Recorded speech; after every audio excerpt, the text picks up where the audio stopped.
Assalamualaikum warahmatullahi wabarakatuh. Perkenalkan, nama saya Wiska Cahendari dengan NIM 210334047 dan dengan kode seksi 202220330031 dengan dosen pengampu Bapak Fahrul Razi. Baiklah, saya akan mempresentasikan mengenai PJBL termodinamika, yaitu yang bertemakan dispenser sederhana yang menggunakan hukum 1 termodinamika.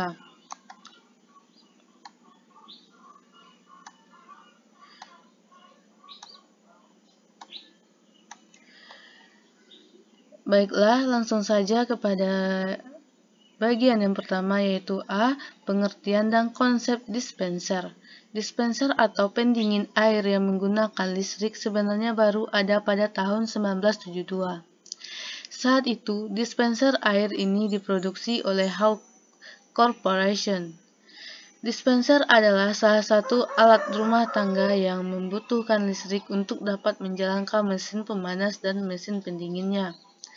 Selanjutnya, dispenser atau tempat air minum adalah salah satu peralatan listrik atau elektronik yang di dalamnya terdapat heater sebagai komponen utamanya. Heater berfungsi untuk memanaskan air yang ada pada tabung penampung.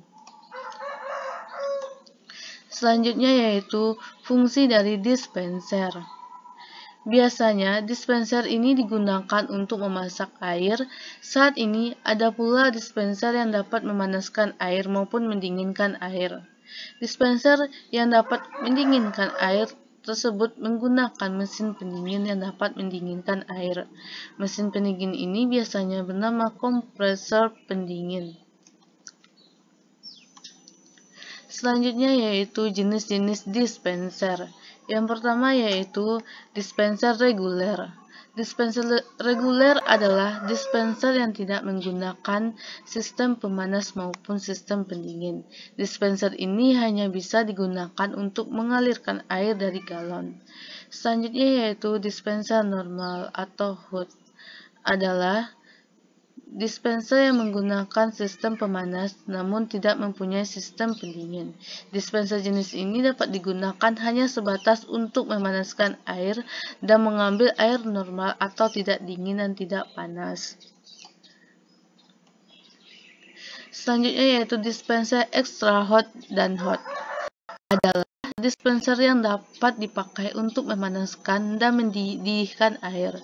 Ideal untuk ditempatkan di dalam kantor dan ruang meeting, karena para pekerja kerap menyeduh minuman panas seperti kopi dan semacamnya. Selanjutnya yaitu yang terakhir, dispenser cool atau hot and hot. Adalah dispenser yang dapat digunakan untuk memanaskan maupun mendinginkan air. Apabila ingin mendinginkan air, dispenser ini menggunakan prinsip kerja elemen pemanas atau heater. Apabila ingin mendinginkan air, dispenser ini menggunakan prinsip kerja elemen pendingin atau fan atau refrigerant. Merupakan jenis dispenser yang paling sering dikonsumsi masyarakat. Selanjutnya yaitu kita membahas mengenai cara kerja dari dispenser. Yang pertama yaitu menggunakan prinsip kerja pemanas air. Proses air mengalir dari galon yang bersuhu normal hingga sampai ke dalam cangkir atau gelas yang bersuhu panas melalui beberapa komponen, mulai dari galon air kemudian mengalir ke dalam tampungan yang kemudian mengalir ke dalam tabung pemanas dan kemudian air mengalir dalam keadaan panas melalui keran. Selanjutnya yaitu prinsip kerja pendingin air. Cara kerja pendinginan pada dispenser dapat disamakan bila kita meletakkan sebuah gelas dari stainless steel yang berisi air ke dalam bagian freezer pada lemari es. Pada bagian tengah dispenser terdapat tabung yang di bagian tengahnya dililitkan sebuah heater atau pemanas dan termostat.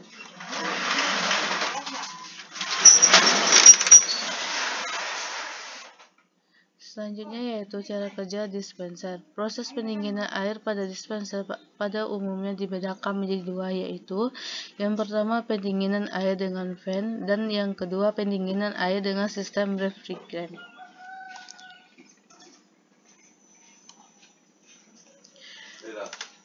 Selanjutnya yaitu fungsi dari komponen dispenser.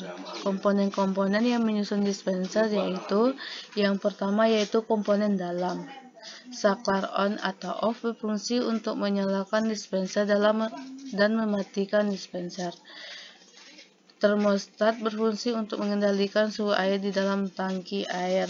Termostat 2 berfungsi untuk mengendalikan suhu air di dalam tangki air. Saluran daya utama berfungsi sebagai penyalur daya dari sumber elemen pemanas berfungsi untuk memanaskan air. Saluran air panas berfungsi sebagai tempat penyaluran air ke dalam tabung pemanas dan jet water tap. Selanjutnya yaitu komponen luar. Yang pertama yaitu anti-spill berfungsi tempat dudukan galon. Yang kedua fuse berfungsi sebagai pengaman dan pemutus rangkaian arus. Yang ketiga tombol power switch sebagai tombol untuk menyalakan dispenser. Yang keempat itu power indikator berfungsi sebagai lampu indikator on. Hot indikator berfungsi sebagai lampu indikator hot. Extra hot indikator berfungsi sebagai lampu indikator extra hot.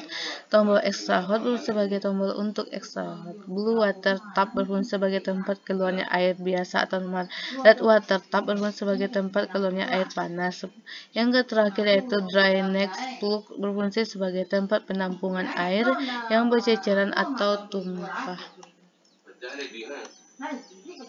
Selanjutnya yaitu cara perawatan dispenser. Perawatan dispenser mutlak dibutuhkan agar dispenser yang Anda gunakan awet dan dapat berfungsi dengan baik. Cara perawatan dispenser adalah sebagai berikut. Yang pertama yaitu letakkan dispenser di tempat yang kering dan sejuk, jangan sampai terkena sinar matahari langsung. Yang kedua yaitu matikan dispenser ketika mengganti galon. Yang ketiga, hati-hati saat mengganti galon dan jika air tertumpah meskipun sedikit, maka lap bagian dispenser yang terkena tumpahan air tersebut sampai benar-benar kering. Selanjutnya yaitu setelah mengganti galon dengan galon yang baru, tekan kedua keran pada satu per satu sampai airnya keluar untuk memastikan dispenser tersebut sudah terisi air galon dan berfungsi dengan baik. Lakukan hal ini sebelum menyalakan dispenser. Yang terakhir yaitu kesimpulan dan saran. Ilmu fisika yang diterapkan pada penggunaan dispenser ialah termodinamika, di mana ketika hendak mengeluarkan air panas, maka air diberi panas sehingga suhu air meningkat. Dan ketika menginginkan air dingin, suhu diturunkan sehingga air mengalami penurunan suhu. Keuntungan dari penggunaan dispenser ialah dapat mempermudah kita jika menginginkan air minum dingin atau panas tanpa melalui berbagai proses panjang dan lama, seperti pendinginan di kulkas atau merebusnya. Sedangkan kerugian dari penggunaan dispenser yaitu ketika galon dipasang di dispenser, tidak selamanya air itu mengalir, bahkan mungkin lebih banyak diam dan tidak bergerak. Air yang diam dan tidak bergerak dan terus-menerus menempel di suatu tempat yang sama dan waktu lama akan memancing timbulnya lumut. Yang terakhir yaitu saran, menyadari bahwa penulis masih jauh dari kata sempurna. Kedepannya penulis akan lebih fokus dan detail dalam menjelaskan tentang makalah di atas dengan sumber-sumber yang lebih banyak yang tentunya dapat dipertanggungjawabkan. Mungkin sekian presentasi dari saya. Apabila ada kesalahan kata saya mohon maaf. Saya akhiri. Assalamualaikum warahmatullahi wabarakatuh.